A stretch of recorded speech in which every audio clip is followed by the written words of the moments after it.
মা, ও মা, হ্যাঁ বল। হ্যাঁ বল, কি হয়েছে? বসো, তোমাকে একটা খুশির খবর বলছি, বসো। হ্যাঁ বল, কি বলবি? দেখো, আমি অনলাইনে কাজ করে যেটা উপার্জন করেছি, আমার একটা খুশির খবর আছে। একটা জিনিস কিনছি, তোমাকে আমি দেখাচ্ছি। ওটার জন্য আমি তোমার কাছে আসছি। আমি দেখো, আমি একটা জিনিস কিনেছি, আমি জানি তুমি দেখে খুব খুশি হবা। মেয়ের উপার্জনের টাকার জিনিস মেয়ে কিনেছে প্রথম।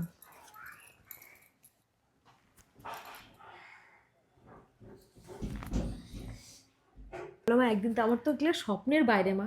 আমি তো কখনো ভাবতে পারিনি যে আমি এগুলো কিনবো, আমার স্বপ্নের সাধ্যের বাইরে। কিন্তু আজকে আমি জানি না, ভগবান আমার পাশে আছে বলে আমি করতে পারছি মা, তোমাদের আশীর্বাদ আছে বলেই করতে পারছি, তাই না? ভালো হচ্ছে, ভালো করছো, সুন্দর হচ্ছে। আরো করো, ভগবান যেন তোমাকে আরো দেয়। আমি আশীর্বাদ করলাম, ভগবান যেন আরো দেয়।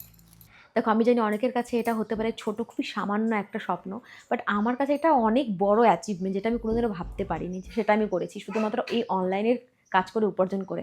তো তোমরা যারা যারা আমার মতন এরকম অনলাইন উপার্জন করে মানে এর এত সুন্দর সুন্দর নিজেকে উপহার দিতে চাও, তো আমাকে মেসেজ করো, আমি অবশ্যই শিখিয়ে দেবো।